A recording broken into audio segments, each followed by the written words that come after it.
Hello everybody and welcome back after week 2 of the xRyu Sim League, and well, we didn't really have the performance that we needed to put up, honestly. We were good in the first half, but in the second half we fell flat.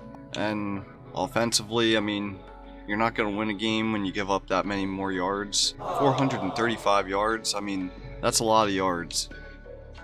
There again, I'm giving up a lot of rushing yards. That's over 102 games back to back. That's not a good sign. Pass-wise, I mean, our defense is really bad. It's going to need some work, that's for sure. First downs, we didn't even get 15 first downs. They got 22. I mean, they outgained us 9 first downs. Let's look at some of the stats here. See now, Irwin, I mean, he put up 2 TDs and 1 pick. Took 3 sacks. But right here, this is the stat that really hurt us. 45% completion percentage. You're not going to win a lot of games when you're not completing half your passes. Or at least 2/3 of them. Here we are with Daniel Jones, like, he's not even a great quarterback. He put up a really good game against us. 300 yards, 2 TDs. Didn't even get sacked once. Not even a single sack all game. Let's look at the rushing yards here. Saquon, I mean, we actually did hold him in check. He only had 3.4 per carry. Daniel Jones, however, he had 42. Now, I had a bad feeling about that. He can hurt you. And Carroll did pretty good. QB, I mean, he's going to get some yards every once in a while. That's one of the appealing things about him. Hernandez, I mean, he put up a pretty good game. He's having a pretty good season so far. I think that might be the system, though, more so than him. How many tackles for loss? He ain't having too bad of a year. He had a pick in the first game, and he had 2 tackles for losses there. And Gilmore, he's the guy with like 97 or something speed, 96 speed. He has really good, I mean, he's 6'4", 260 at a cornerback. I never realized that. That's insane. Yeah, we didn't have any sacks or anything worthwhile.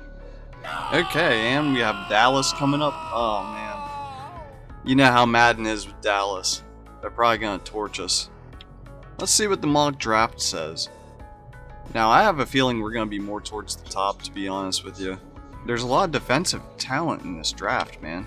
Top 5 picks are all defense. I want to see who they're projecting for us. So it's saying that we're taking a left end. What's this guy got?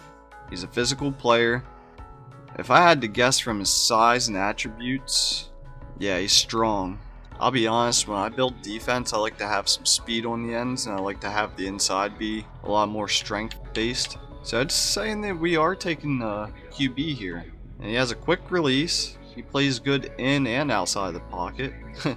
Pressure doesn't phase him because he doesn't know it's there.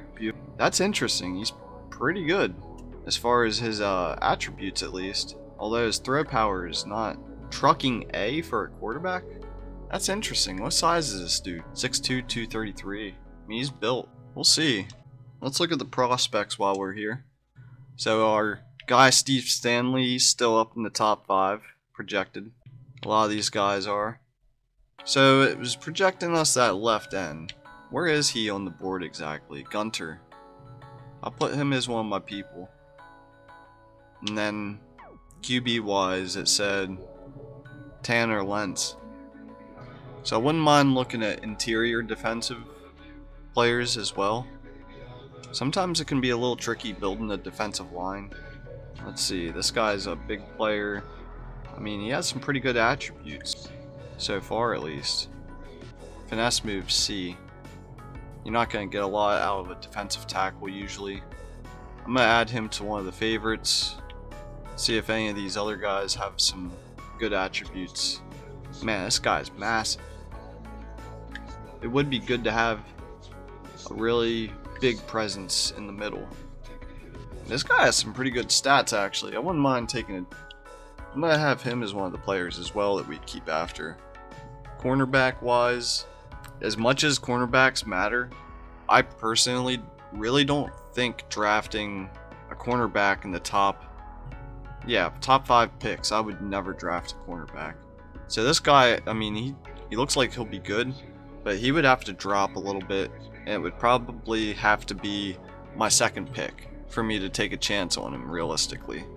In some of the later weeks, we'll take a look at some of the later rounds and see. We'll get, for the first few weeks though, I want to focus on first round talent and then go from there. and then we'll look at some of the, like, I know we have 3 thirds, so I wouldn't mind looking at some of the third round talent as well. Okay, so this guy looks like he's a zone guy. I wouldn't mind having some zone presence on defense. Let's take a look at the picks that we have. We have a first, we have 2 firsts, we have a second, we have 3 thirds, a fourth, 2 fifths, and a 7th.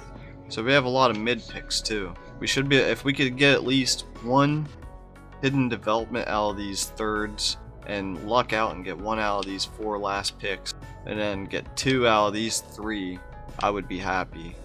I mean, that would be a really good draft. I'm not gonna promise that, but I can promise at least 2 players, I think, realistically, that we'll get. I feel like I've played lackluster talent up to this point, so seeing Irwin go against a real contender will give me more of a measuring stick on what to expect from him moving forward, and to see if I actually want to stick with him, because the only way I would stick with Irwin is if he has more TDs than interceptions, and also does what it, I mean, the first game was his, so he already won 1 game. It's going to be hard to move on from him. That doesn't mean I'm not going to draft another quarterback to evaluate which one might play better, and we'll see next preseason possibly, but moving forward, Irwin is definitely our best choice. Let's see where we want to build here. I'm going to continue down this scheme. Like I said, I want to try to get the final piece so everybody's a scheme fit. I feel like for building the team the fastest, experience wise, this is probably the best bet. And then after that, go down through here wouldn't be a bad choice, because like I said, building XP on the team I think is really important. We'll look down through some of these other charts eventually, but like running stuff, I can tell you right now, I don't like this offensive coordinator's stat charts. I might fire this coordinator eventually and move on, but I think before I do that, I want to go down through here and buy these and then fire him, and then we can move on from there. But like, we're not an air raid team, first of all.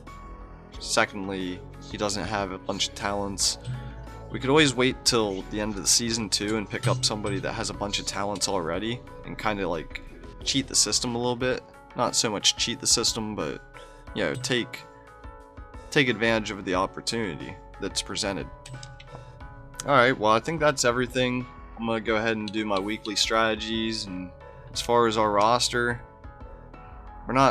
we haven't built up too much. We got Irwin up to 69. I mean, he's building. I think by the end of the year we could get him up to about 74 or so at least, unless if he ends up having a bunch of good performances and then gets like star dev or something, things could change, but can't really predict that with the talent that he has around him. It's gonna take a lot of time, I think.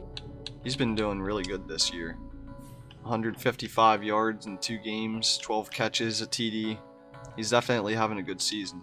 Anyways, I'm gonna get to it. I'll see you guys in the next video. Ryu Sims out. Enjoy your day.